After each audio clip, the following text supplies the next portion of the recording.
of my grandfather Varus, I have learned to be gentle and meek,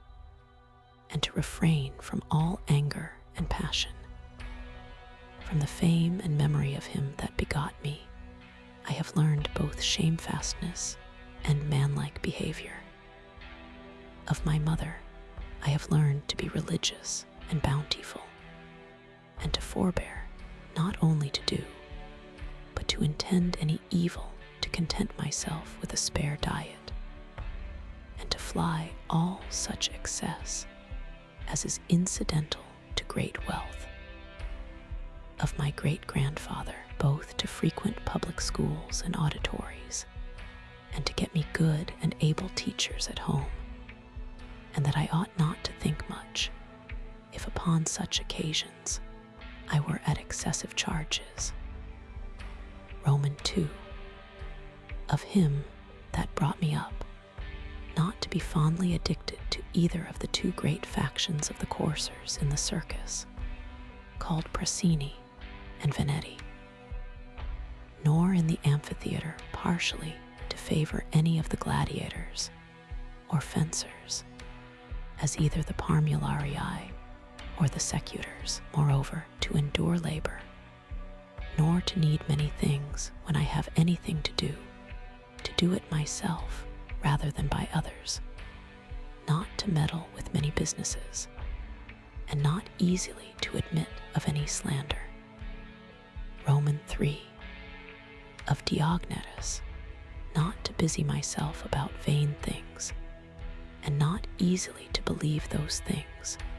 which are commonly spoken by such as take upon them to work wonders, and by sorcerers or prestidigitators and impostors, concerning the power of charms and their driving out of demons or evil spirits and the like, not to keep quails for the game, nor to be mad after such things, not to be offended with other men's liberty of speech,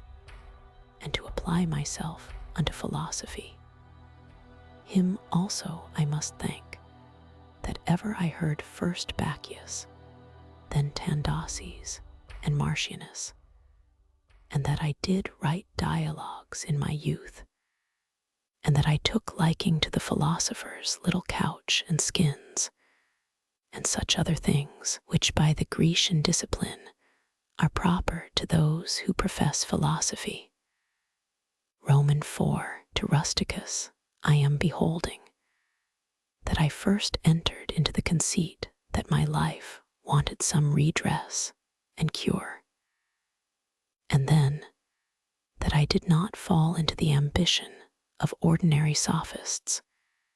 either to write tracts concerning the common theorems, or to exhort men unto virtue and the study of philosophy by public orations, as also that I never by way of ostentation did affect to show myself an active able man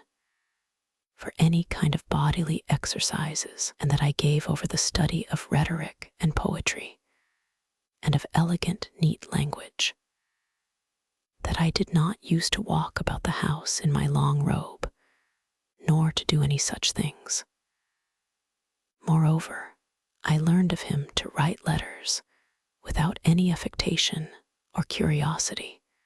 such as that was, which by him was written to my mother from Sinusa, and to be easy and ready to be reconciled, and well pleased again with them that had offended me, as soon as any of them would be content to seek unto me again, to read with diligence, not to rest satisfied with a light and superficial knowledge, nor quickly to assent to things commonly spoken of, whom also I must thank that ever I lighted upon Epictetus, his Hyponemata, or moral commentaries and common factions, which also he gave me of his own, v. from Apollonius, true liberty and unvariable steadfastness, and not to regard anything at all, though though never so little, but right and reason. And always, whether in the sharpest pains, or after the loss of a child, or in long diseases, to be still the same man, who also was a present and visible example unto me, that it was possible for the same man to be both vehement and remiss,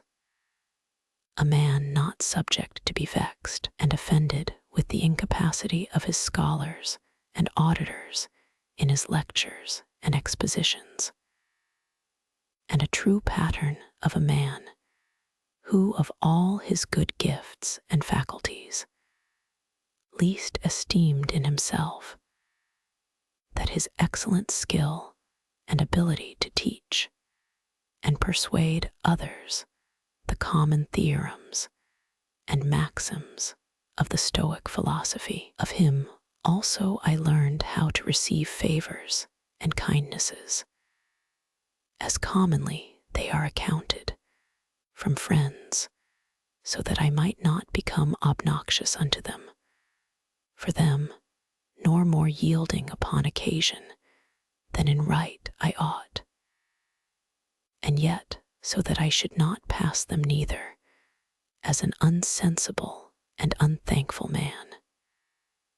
Vi. Of Sextus, mildness and the pattern of a family governed with paternal affection,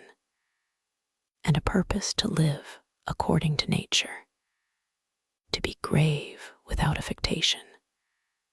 to observe carefully the several dispositions of my friends, not to be offended with idiots, nor unseasonably to set upon those that are carried with the vulgar opinions, with the theorems and tenets of philosophers. His conversation being an example, how a man might accommodate himself to all men and companies, so that though his company were sweeter and more pleasing than any flatterer's cogging and fawning, yet was it at the same time most respected and reverenced, who also had a proper happiness and faculty, rationally and methodically to find out, and set in order all necessary determinations and instructions for a man's life, a man without ever the least appearance of anger or any other passion,